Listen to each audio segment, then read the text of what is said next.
एक मंत्री के पास 14 अर्दली हैं। पिछले 40 साल से कई सारे हमारे ऐसे नेता हैं जो पद पे हैं और बोलते हैं कि हमको सड़क पर बैठे हुए लोग, सोए हुए लोग तकलीफ दे रहे हैं।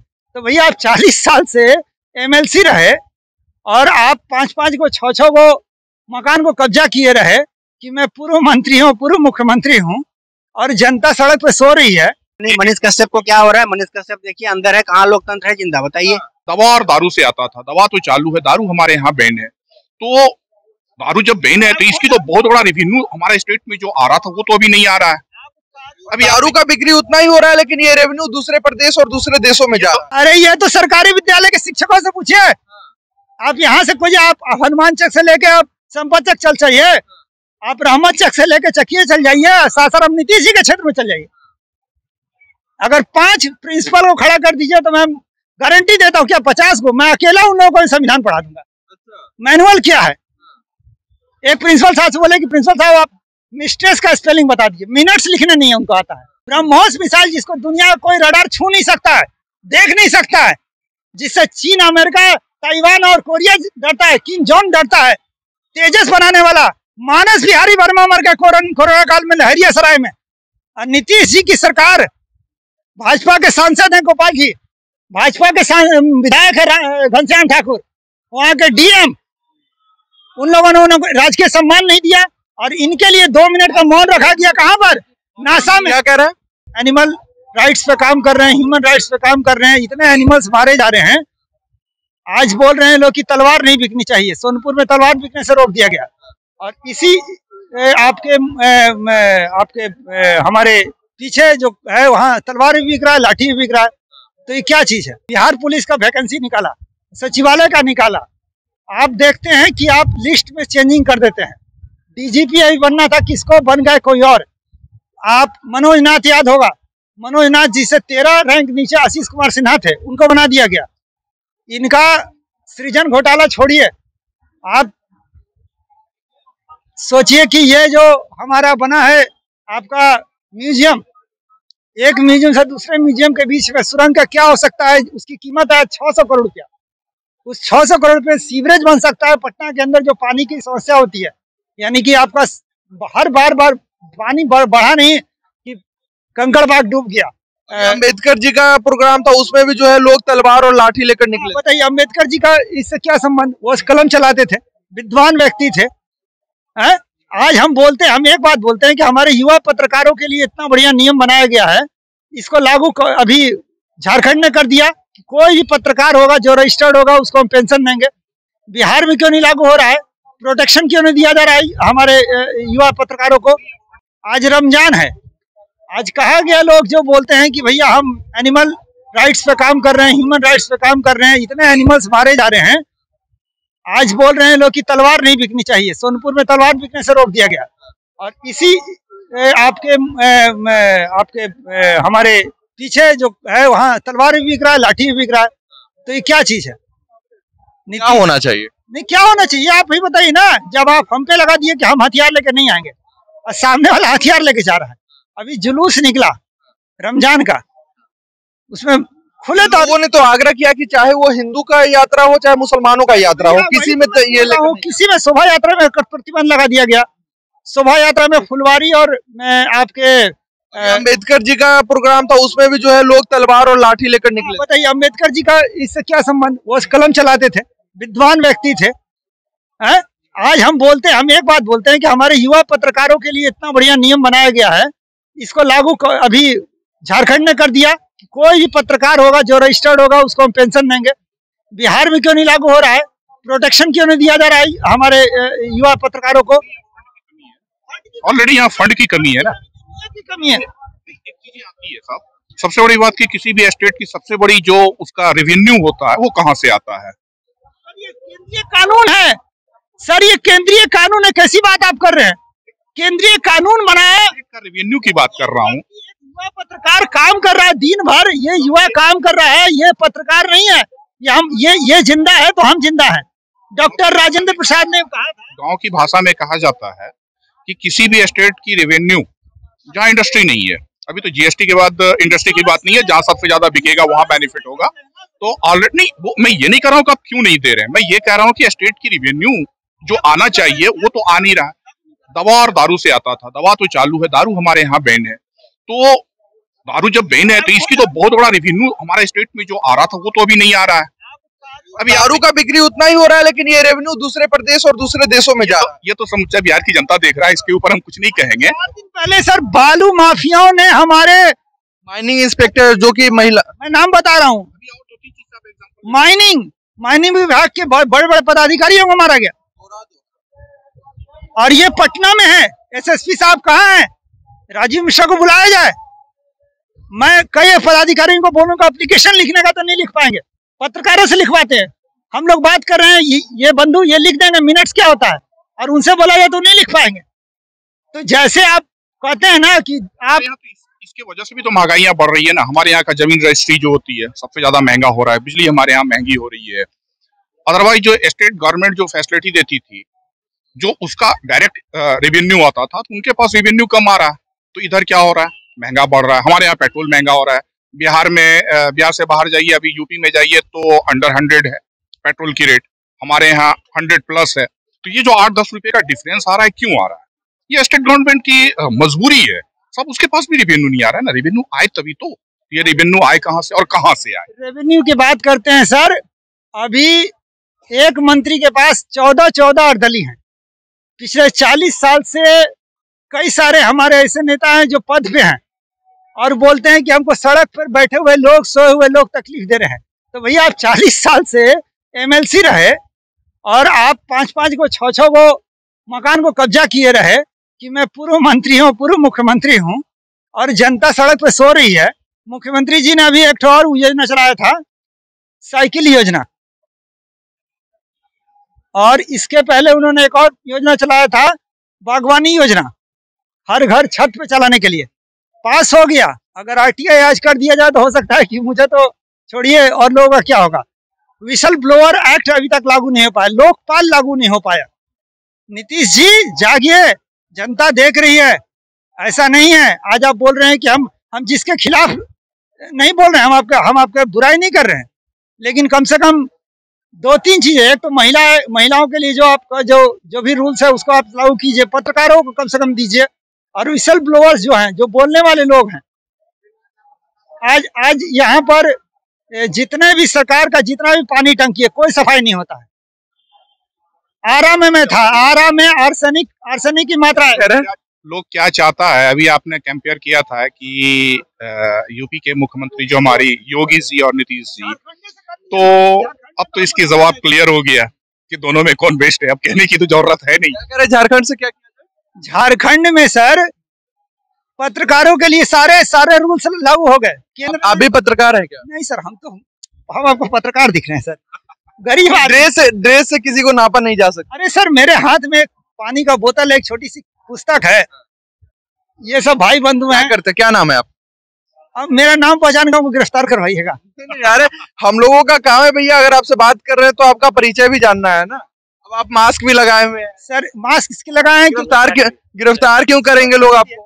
नीति सरकार के खिलाफ यदि हम बोलेंगे तो सरकार जो है आजकल बिल्कुल कोई ना कोई लोकतंत्र है, सही बात क्यों नहीं बोल सकते? मनीष कश्यप को क्या हो रहा है? मनीष कश्यप देखिए अंदर है, कहाँ लोकतंत्र है जिंदा, बताइए भैया। तो वो पत्रकार के तौर पे थोड़े ना कहा था, उन्होंने तो कहा कि 180 दिनों में सरकार गिरा दी। नहीं बोला था सर, जब उसे ऐसे कह रहे हैं, ऐसा नहीं बोला सर। ये मनीष कश्यप हाँ, ये बात बोला था सर, जब उसके ऊपर FIR हो गई उसके बाद हुआ ना। FIR क्यों हुआ? FIR क्यों हुआ? क्योंकि उसने बताया कि भैया तमिलनाडु में जो है मजदूर पीटे जा रहे हैं, जो मारे जा रहे हैं पूरे तमिलनाडु में हर जगह। हाँ, जो खबर थी, जो खबर उसने चलाया, और भी न्यूज चैनल चलाए थे सर।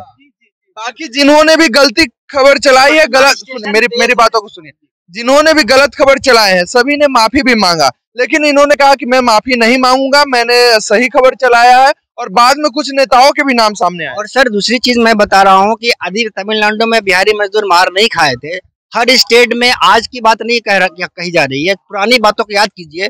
ऐसा होता है कि नहीं होता है कि बिहारी मजदूर ही हमेशा क्यों पीटते हैं? इसके ऊपर सवाल उसने खड़ा किया था और बिहारियों को इंसाफ दिलाने के लिए उसने आवाज उठाई। ये मुद्दा उनका था। उनका ये मुद्दा नहीं था कि आज क्या हुआ कल क्या हुआ, उनका मुद्दा था कि ऐसा होता है कि बिहारी मजदूर हर स्टेट में जाके पीटते हैं और उनको गाली शब्द होता है बिहारी, ए बिहारी यहाँ, ए बिहारी ये कर, ऐसा गाली शब्द दिया जाता है बिहारियों को। ऐसा क्यों होता है? बिहारी लोग बाहर क्यों जाते हैं, यहाँ व्यवस्था क्यों नहीं है? ये आवाज उठाना था उनका मकसद, ये था मेन मकसद उनका ये था। क्या कहेंगे इनके बारे हाँ देखिए, ऐसा तो ये सही बोले कि हाँ बिहारियों को थोड़ा प्रताड़ित बिहारियों को किया जाता है, लेकिन ये जो मुद्दा जो है तमिलनाडु बिहार वाला, ये भयानक मुद्दा उतना कोई खास नहीं था। ये जानबूझकर इसको क्रिएट किया गया है, इसको क्रिएट किया गया है ताकि दो राज्यों को बीच में टकराव हो, ठीक ना। बाकी और इसमें कुछ दमे नहीं था, ऐसा कुछ नहीं था कि तमिलनाडु में बिहारी पिटाया है, ऐसा कुछ नहीं है। हाँ उसके साथ गलत व्यवहार होता है। तो वीडियो भी वायरल हुए थे जहाँ पे ट्रेन के अंदर जो है पूछा जा रहा था कि हिंदी हो, तो बोला हाँ, उसके ऊपर हमला हुआ था। तमिलनाडु पुलिस ने भी ट्वीट करके जानकारी दी थी कि इसके ऊपर कार्रवाई की जा रही है। सही बात है सर। पटना स्टेशन पे जब यात्री आते थे, जो यात्री तमिलनाडु से आते थे, जो लड़के, उनसे यदि पूछते थे तो वह स्पष्ट बोलते थे कि हमें हमारे सामने आंखों के सामने पीटा गया है। अब बताइए, जो साक्षात गवाह जो है उनको तो पेश किया जाए कि जो पत्रकार, जैसे आप जैसे पत्रकार आते थे, पूछते थे इनसे कि बताओ कि वहाँ क्या हुआ था, उन्होंने खुद बोलते थे, जो वहां से आए हुए थे लोग, मजदूर लोग, कि हमारे आंखों के सामने ऐसा हुआ, ऐसा हुआ, ऐसा हुआ। तो फिर क्या होगा? सही बताइए। क्या बिहार के भी बहुत सारे पत्रकार ग्राउंड रिपोर्टिंग करने गए थे तमिलनाडु, वहाँ पे एक भी लोगों ने नहीं कहा कि भैया हमारे साथ। बिहार के पत्रकार पटना स्टेशन पे भी ग्राउंड रिपोर्ट कर रहे थे सर। तो ग्राउंड रिपोर्ट कर रहे थे, तो वहां से जो लोग आ रहे थे सिर्फ कह रहे थे कि हमने सुना है, हमने मोबाइल में देखा है। ऐसा बहुत इक्का दुक्का लोगों के साथ हुआ था कि भैया हमें मारा गया, या फिर हमारे साथ लोगों ने ऐसा बोला था सर कि हमें देखिए सर यही पीटा गया, यहाँ मार लगे, ऐसा दिखाया सर उन्होंने। हमने देखा है, सारे जितने भी आपके सोशल मीडिया के न्यूज है सब देखता हूँ मैं, जनता जंक्शन से लेके सारा न्यूज देखता हूँ मैं, तो मुझे पता है सर। इसमें ज्यादातर लोगों ने कहा कि मैंने मोबाइल पे देखा, उसके बाद में डर गया, मैं भाग गया। कुछ लोगों ने कहा कि मुझे सर देखिए मारा गया है, उन्हें दिखाया। लोगों ने तो एक्सेप्ट किया है, सरकार ने भी बताया कि एक जिला में हुआ था। तो हुआ था ना सर, तो आप ऐसे नाकार रहे हो कि बिल्कुल हुआ ही नहीं था। ये तो सही बात है सर कि यदि हो चाहे ना हो, को बढ़ावा देने के लिए बिहारवाद का नाम लिए पिछले 30 सालों से मुख्यमंत्री हैं और बोलते हैं कि विशेष राज्य का दर्जा चाहिए। आप सबसे विद्वान व्यक्ति रहे, केवी साहब के बाद सबसे विद्वान व्यक्ति रहे, आपको राम लखन सिंह यादव जैसे व्यक्ति जो थे। अपना नाम नहीं बताया सर, मेरा वाक्यांश पूरा होने दीजिए। आप तो मुझे कटघरे में खड़ा कर रहे हैं। कटघरे में खड़ा नहीं कर रहे, ये हमारा काम है भैया। पहले परिचय जान ले, नाम क्या है, जिला कहाँ है। मुझे बोल लेने दीजिए, मुझे बोल लेने दिया जाए। स्वतंत्र है सरकार, लेकिन यहाँ पर वो प्रोटेक्शन नहीं है। मैं मेरे बात पूरे सबसे बड़ी बात है कि आप सबसे तेज मुख्यमंत्री रहे। पटना के अंदर सबसे पहले आपने जो बनाया है नियोजनालय, नियोजन देने के लिए। उस नियोजनालय में आप जाएंगे, नियोजनालय में ऐसे हमको लगता है कि 10,000 20,000 ऐसे लोगों का नाम है जिन लोगों का अर्हता बहुत ज्यादा है, लेकिन उन लोगों ने कभी बुलाया गया। आपने अभी बिहार पुलिस का वैकेंसी निकाला, सचिवालय का निकाला, आप देखते हैं कि आप लिस्ट में चेंजिंग कर देते हैं। डीजीपी अभी बनना था, किसको बन गए कोई और। आप मनोज नाथ, याद होगा मनोज नाथ जी से 13 रैंक नीचे आशीष कुमार सिन्हा थे, उनको बना दिया गया। इनका सृजन घोटाला छोड़िए, आप सोचिए कि ये जो हमारा बना है आपका म्यूजियम, एक म्यूजियम से दूसरे म्यूजियम के बीच में सुरंग का क्या हो सकता है? उसकी कीमत है 600 करोड़ रुपया। उस 600 करोड़ रुपये सीवरेज बन सकता है। पटना के अंदर जो पानी की समस्या होती है, यानी कि आपका हर बार पानी बढ़ा नहीं कि कंकड़ बाग डूब गया। आप इंजीनियर हैं, आप घसगड़वा नहीं है, आप हम और आप नहीं है। हमको नहीं मालूम है कि कौन सी ट्रेन कैसी, हम टिकट देखेंगे तो पता चलेगा। लेकिन आप तो पढ़े लिखे हैं, आप तो ट्रेन के मालिक हैं, रेल मंत्री रहे हैं, कृषि मंत्री रहे हैं, मुख्यमंत्री रहे हैं, विद्वान रहे हैं, NIT से पढ़े हैं, और तब आपको पता नहीं चलता है कि पानी कैसे रुकेगा और कैसे जाएगा। बेल्ट्रॉन भवन बना है, इस बेल्ट्रॉन भवन से कितने लोगों का रजिस्ट्रेशन कराते हैं, कितने लोगों काम कराते हैं। इसके अलावा पाठ्य पुस्तिका इन लोगों ने छपवाया है, बिहार पब्लिकेशन का पाठ्य पुस्तिका आता है, सरकारी किताब। ये बोलते हैं कि बिहार कैसे बना, बंगाल से अलग कैसे हुआ, हमको नहीं पता। डॉक्टर सच्चिदानंद सिन्हा को ये नहीं जानते हैं। बिहार का पहला या उत्तर भारत का पहला अगर कोई लाइब्रेरी था तो वो है आपका राधिका सिन्हा लाइब्रेरी। और उसी समय बना अंजुमन इस्लामिया। तो आपको अंजुमन इस्लामिया दिख रहा है, लेकिन ये सिन्हा लाइब्रेरी नहीं दिख रहा। सिन्हा जी को आप नहीं जानते हैं, ऐसा क्यों हो रहा है? अब ये तो वही जाने ना। उन्होंने बोला कि मैं प्रथम अध्यक्ष नहीं जानता हूँ, प्रिवी काउंसिल के पहले मेंबर थे, संविधान लिखा, इनके आप सचिव थे बाबा साहब अम्बेडकर, तीसरे पदेन अध्यक्ष हुए। अम्बेडकर साहब ने इतने अच्छा कानून दिया कि हमारे जो पिछड़े वर्ग के लोग हैं जिन पर सामंतवाद होता है कि आपको पानी नहीं पीने दिया जाएगा, रंग भेद किया जाएगा, है ना भैया, तो उसके खिलाफ आप लामबंद हुई है। तो शिक्षित होने के लिए इन्होंने क्या किया, इन्होंने आज स्कूल्स में जितने भी टीचर्स हैं वो लोग क्या चला रहे हैं, शिक्षक एसोसिएशन। हमला किस पे करते हैं, नीतीश जी पे, और नीतीश जी उनको क्या करते हैं, वेतन बहाली करते हैं। अरे उन पर कैमरा लगवाइए सर, दिन भर वो लोग क्या करते हैं पता तो चले। दिन भर बैठ के खैनी खाना और दलित शिक्षक दलितों का पैसा छीन रहे हैं। कौन खैनी खाता है दिन भर? अरे ये तो सरकारी विद्यालय के शिक्षकों से पूछिए। आप यहाँ से कोई आप हनुमान चक से लेके आप संपत चक चल जाइए, आप रहमत चक से लेके चकिए चल जाइए, सासाराम नीतीश जी के क्षेत्र में चल जाइए। अगर 5 प्रिंसिपल को खड़ा कर दीजिए तो मैं गारंटी देता हूँ क्या 50 को मैं अकेला उन लोगों को संविधान पढ़ा दूंगा। मैनुअल क्या है, एक प्रिंसिपल साहब से बोले कि प्रिंसिपल साहब आप मिस्ट्रेस का स्पेलिंग बता दीजिए, मिनट्स लिखने नहीं है उनको आता है। ये तो इक्का दुक्का हर जगह होते हैं। 1 लाख वेतन मिल रहा है, हमको नहीं लगता यहाँ कोई, यहाँ मेरे भाई हैं, ये मेहनत का पैसा से ये अपना हैंडसेट खरीदे होंगे, ये घर जाते हुए खुद कपड़े धोते होंगे। मेरे पत्रकार बंधु जो हैं भी वो स्वयं काम करते होंगे। जब जनता काम कर रही है तो तुम्हें क्या दिक्कत है भैया? आपको कम से कम इतना तो लाज आना चाहिए ना कि स्कूल में कैमरे लगवाइए, थाने में कैमरे लगवाइए, थाना में कैमरा नहीं है, हैं? क्यों कैमरे लगने चाहिए? ये तो केंद्र का क्या कह रहे हैं? शिक्षा को सुधारने का मेरे ख्याल से एक ही तरीका है, नहीं तरीका तो हर चीज का है। हमारे जितने भी सरकारी कर्मचारी हैं, चाहे वो हमारे डिस्ट्रिक्ट मजिस्ट्रेट हो, हमारे एसपी साहब हो, या वहां उनके पियून हो, ये सारे लोगों के बच्चे उसी सरकारी स्कूल में पढ़ेगा जो उनके निकट में है।